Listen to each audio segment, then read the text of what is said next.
Om Namo Narayana. Welcome back to the second half of the Yoga Shikha Upanishad. This world functions because of the unclear foundation power which is described as Mahamaya, Mahalakshmi, Mahadevi, and Mahasarasvati. That power shines in micro form as a bindu on the seat. That bindu breaks the seat and emerges from there in the form of sound. That sound assumes three shapes: macro, micro, and external. The macro form is the big shape which is pervaded by the 5 Brahmans. The micro form which arises with its 3 roots is the form of Hiranyagarbha. Para is the ever-true property of Satchidananda. By continuously chanting the Atma mantra, the glitter will occur in the Para Tattva.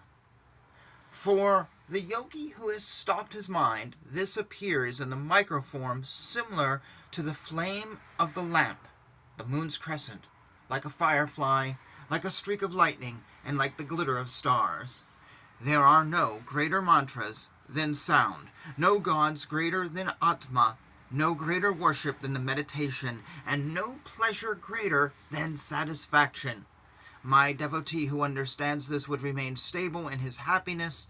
To that great man who has great devotion to God, as well as similar great devotion to his teacher, all this would be understood automatically.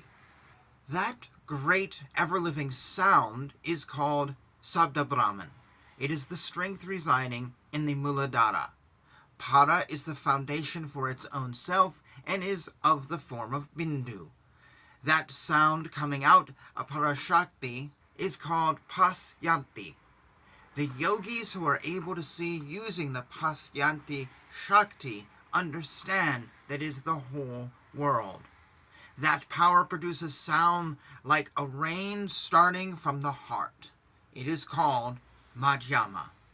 It is called Vaikari when it merges in the sound form with prama and exists in the throat and the jaw. It produces all the alphabet. From the alphabet, words arise, and from the words arise sentences, and from there all the Vedas and mantras.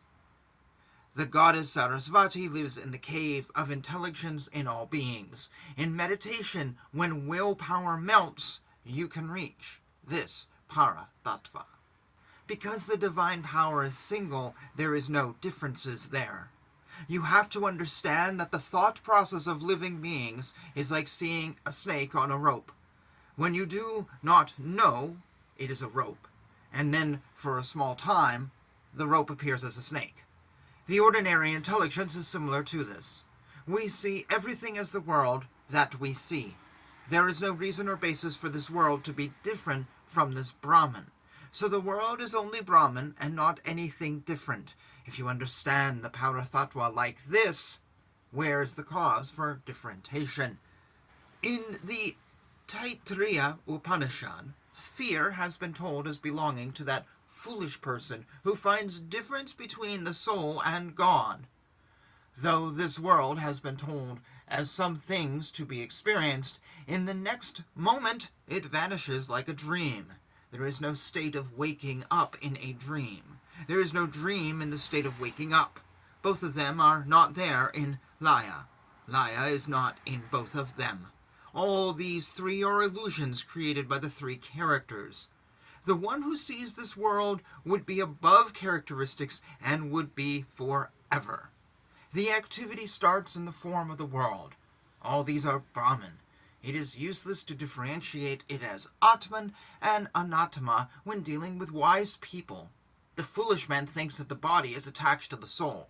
The belief that a pot is mixed with the mud and the water is mixed with mirage, and similarly the belief that the body is mixed up with the soul, is because of taking recourse to ignorance. That yogi who has mastered yoga and who has complete control over his senses would attain whatever he imagines.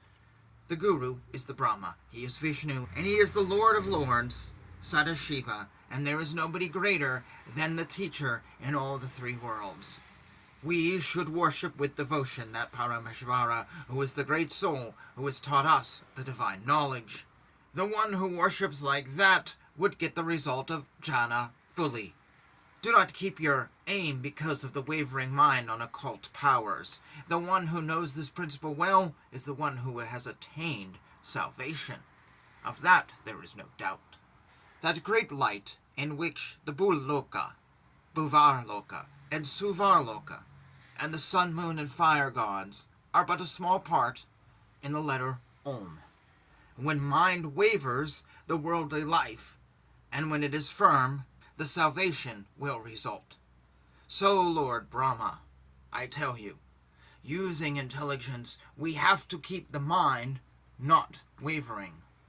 For desire to possess wealth, the mind is the reason. When that is destroyed, the world would be destroyed. One should, with lots of effort, start the treatment for that. When a man looks after his mind using his mind and realizes that it has stopped running, he would see the Para-Brahman, which is very difficult to see. The yogi is able to get salvation by seeing his mind with his mind. We have to see the mind with the mind and hanker for that mad state. We have to see the mind with the mind and be stable in yoga. In any place where the wind moves, the mind also wavers. Mind is called moon, sun, wind, sight, and fire. The bindu, the sound, the crescent are the gods Vishnu, Brahma, and Ishvara. By the constant practice of sound, the bad influences will vanish. That which is sound becomes the bindu and then becomes the mind. One has to clearly aim at the unification of sound, bindu, and chinta. Mind itself is the bindu, and the reason for the state of creation of the world. Similar to milk being produced by the cow, bindu is produced by the mind. One who realizes well the 6 wheels enters the world of pleasure. One has to enter it by controlling the airs in the body. One has to send the air upwards. One has to practice this. One has to practice the air, the bindu, the chakra, and the chinta. Once the yogi realizes samadhi by one of them, he feels that everything is nectar-like. Similar to the fact that the fire inside the wood cannot be brought out without churning it by another piece of wood. Without practice, the lamp of wisdom cannot be lit. Adopting his teacher as the one who pilots the ship, and by adopting his teachings as the stable ship, with the power of constant practice, one crosses the sea of this birth.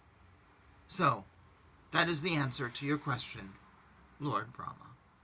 And thus ends the second half of the Yoga Shika Upanishad.